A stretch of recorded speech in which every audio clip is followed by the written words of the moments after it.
Attendez pas la réponse parfaite, utilisez votre meilleure idée du moment, utilisez la puissance de ces questions pour vous sortir d'un marasme, vous sortir d'une situation, et puis faire en sorte surtout que votre mental soit un excellent... Le mental est un excellent serviteur, mais un très mauvais maître. Et on va parler de ça aujourd'hui, de nos 60 000 pensées par jour qui trottent dans notre tête.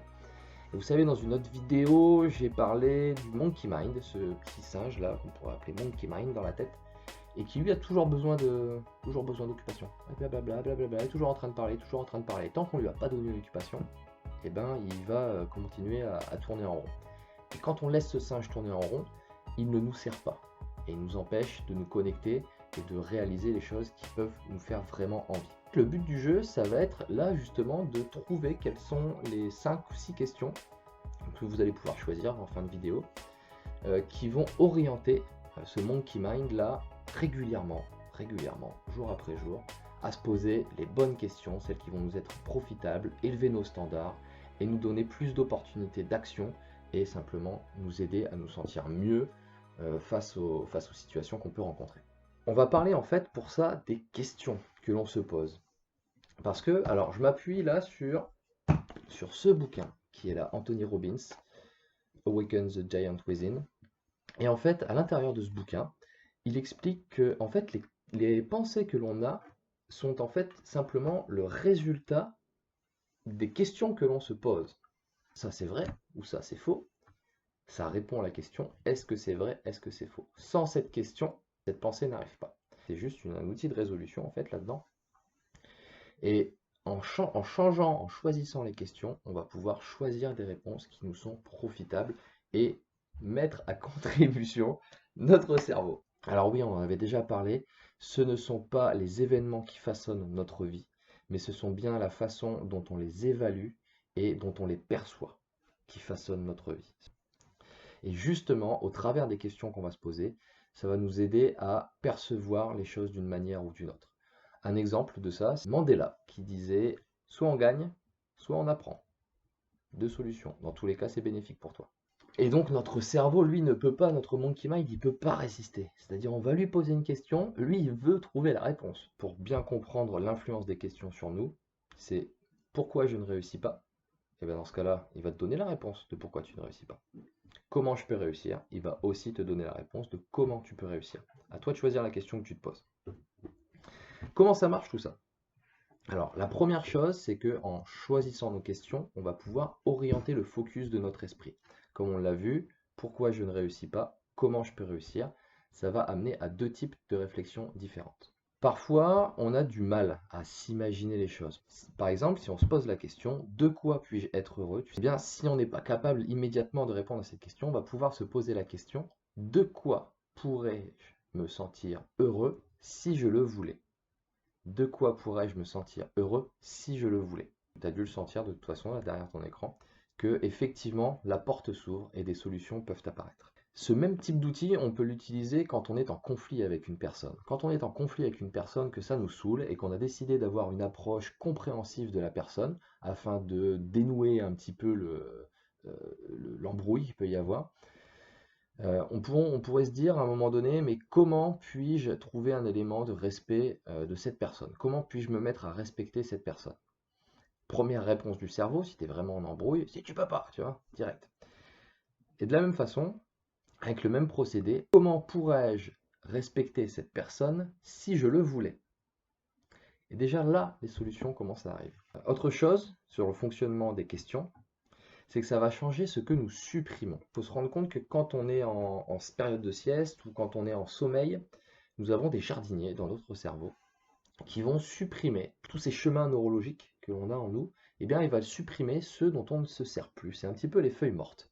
C'est-à-dire que si pendant 2 semaines, tu n'es pas du tout en train de nourrir toutes les choses que tu mets en relation d'une manière qui fait que tu te sens bien, eh bien, lui, le jardinier, il va supprimer ça. Et justement, le pouvoir des questions que je vais te proposer là, ça va être de justement nourrir, grâce aux questions là, toutes ces connexions synaptiques en toi, afin que le jardinier, cette fois-ci, s'occupe de supprimer toutes ces connexions synaptiques qui t'amènent à un peu plus de mal-être. Quand on se pose toujours les mêmes questions, on nourrit toujours le même type de chemin. Quand on pose une question, il faut faire également attention aux présuppositions. Par exemple, pourquoi je m'auto-sabote? Je pars du principe que je m'auto-sabote et que c'est vrai.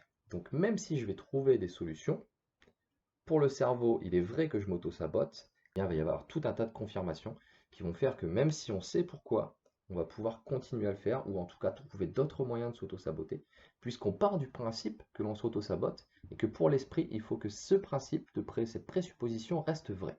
Et c'est aussi pour ça que les questions du type « si je me sentais fier, à quoi ça ressemblerait ?»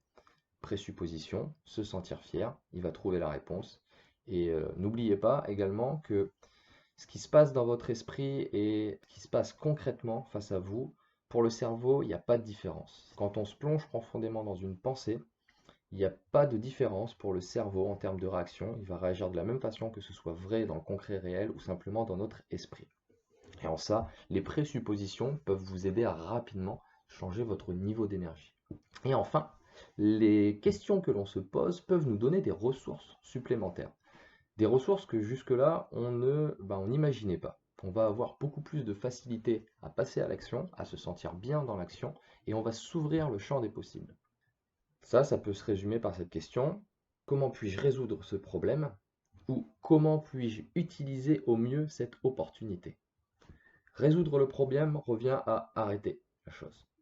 Utiliser au mieux cette opportunité me permet de voir beaucoup plus grand. Alors, on en vient tout de suite aux 7 questions que vous pouvez vous poser. Alors, vous pouvez les mettre en post-it. Vous mettez un post-it à la cafetière, un post-it à côté de votre lit, un post-it à côté de la douche. Vous les mettez où vous voulez. Le but du jeu, c'est de les voir sur une base régulière, de façon répétée. De quoi suis-je heureux dans ma vie aujourd'hui? Encore une fois, si cette question-là, vous avez du mal à y répondre instinctivement, de quoi pourrais-je me sentir heureux dans ma vie aujourd'hui si je le voulais? Vous allez voir que déjà les solutions vont apparaître. Qu'est-ce qui m'excite dans ma vie en ce moment? Qu'est-ce qui m'enthousiasme? De quoi suis-je fier à propos de ma vie en ce moment? Encore une fois, de quoi pourrais-je être fier de ma vie aujourd'hui si je le voulais? De quoi suis-je reconnaissant dans ma vie aujourd'hui? Qu'est-ce que j'apprécie le plus dans ma vie actuelle? Dans quoi est-ce que je me sens engagé en ce moment dans ma vie? Encore une fois, dans quoi pourrais-je me sentir engagé en ce moment dans ma vie si je le voulais? Et enfin, qui est-ce que j'aime et qui m'aime? Ces 7 questions-là, vous pouvez les mettre sur post-it, vous les calez où vous voulez dans votre maison. Ça va créer en fait la récurrence de certains schémas neurologiques, de certaines autoroutes neurologiques qui vont participer à votre bien-être. Et cette récurrence-là va faire en sorte que naturellement, le jardinier de votre cerveau vous débarrasse de toutes les connexions synaptiques obsolètes.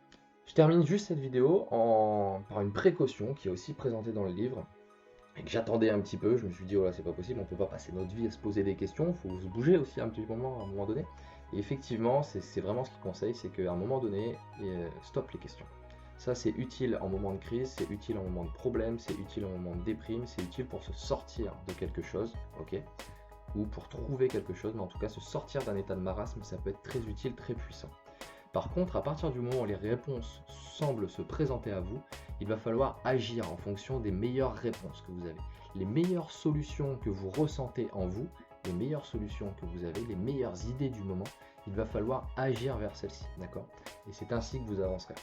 Mais en tout cas, on ne peut pas passer notre vie à poser des questions comme ça, c'est pas possible. N'attendez pas la réponse parfaite, utilisez votre meilleure idée du moment, utilisez la puissance de ces questions pour vous sortir d'un marasme, vous sortir d'une situation, et puis faire en sorte surtout que votre mental soit un excellent serviteur et un mauvais maître. À demain, ciao!